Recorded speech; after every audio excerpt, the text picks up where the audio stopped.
Hello, and welcome to another Play Dicely recap. Today we'll be going over Play Dicely episode number 43 for Science.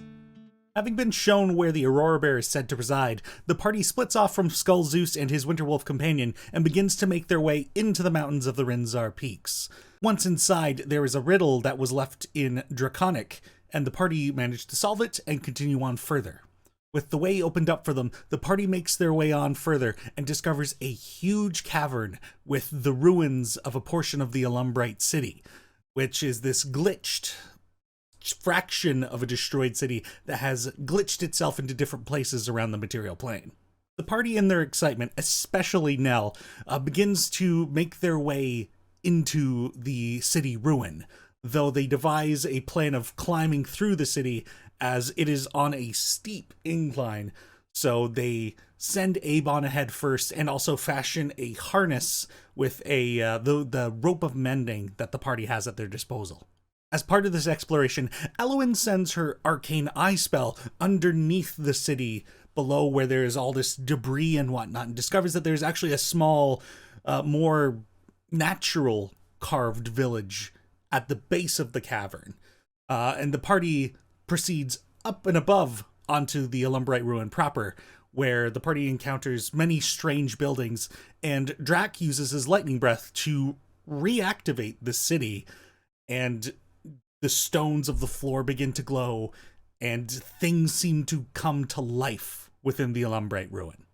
As the party continue to explore, however, it seemed that not everything is quite so simple, and in fact, they very well don't seem to be fully alone in this cavern. As the party continues to explore, they hear distant screams off in the upper end of the city, and the party encounters ghosts wandering around, and Drac even communicates with one, and it says that it's trying to go home, and it's lost its way. The party, realizing that the way forward is likely continuing up further into the city, and so decide to hit up some of the bigger buildings before they continue on their way. The party swings their way through the city and decides on checking out one of the larger constructions within the city, and A being the first to go in, the gravity kind of balances itself out as opposed to being on the steep incline, but however is almost immediately attacked by another one of those vampiric mists that they had found was attacking Lord Humphrey Scottingtonford III out in the blizzard. Once that mist was dealt with, the party was free to explore that building. In the center of this building, there's this dais with a statue of a dragon with its head tilted upward toward the ceiling, pointed directly at a giant crystal that was on the roof. And the party noticed that the eye sockets of this statue were empty and looked like something could fit within them. Having a chance to explore about the room a bit, Elowen finds these two blue gems that seem like they would be a perfect fit and slot them into the eyes of the dragon statue.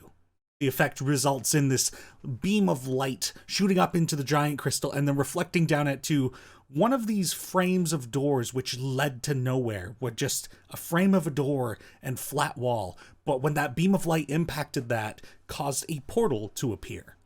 Most of the party skeptical of the whole thing, Azaria and Nell, being the more adventurous of the bunch, chaotic of the bunch perhaps, decide to plunge themselves through this portal and see what's on the other side, discovering an Illumbrite, almost wizardly type study.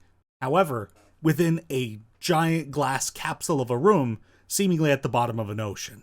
The Seekers loot the place of valuables and magic items. Nell dreams of opening up an Illumbrite museum once the party all retires. But something within that study still stumps them.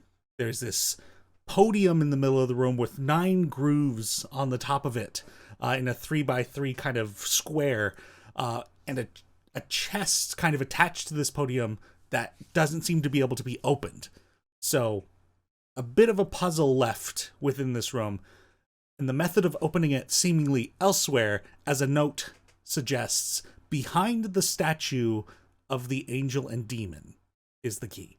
The party decides that this building where gravity seems to be balanced out would be a good place to have their long rest. So, Elowen sets up the tiny hut spell and identifies a bunch of the magic items There is magic scrolls for Elwyn, as well as an inkwell, a badge that would allow Abe to sense smells, tastes, and touch, and some crystals of healing as well.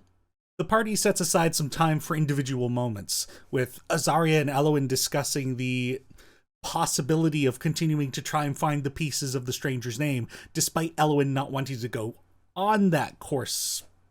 But Azaria encourages her to continue doing so regardless. Drax sends a sending spell to his brother when the last they'd spoke was pretty hostile, and I think even the previous time he didn't respond at all. But this time Drax did get a response.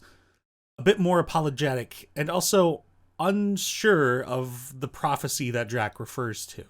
Abe decides to stow his new badge to avoid being distracted by these new sensations while they have who knows what ahead of them.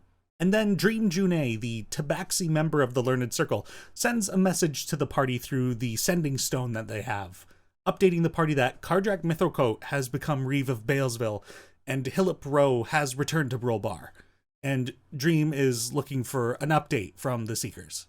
The adventurers take their long rest and are seemingly undisturbed. But the following morning, they're awoken by yet another call through the sending stone, this time learned member Gath Pollenbay, who says to the Seekers that Dream's been trying to contact them for a few days, and they're looking for an update.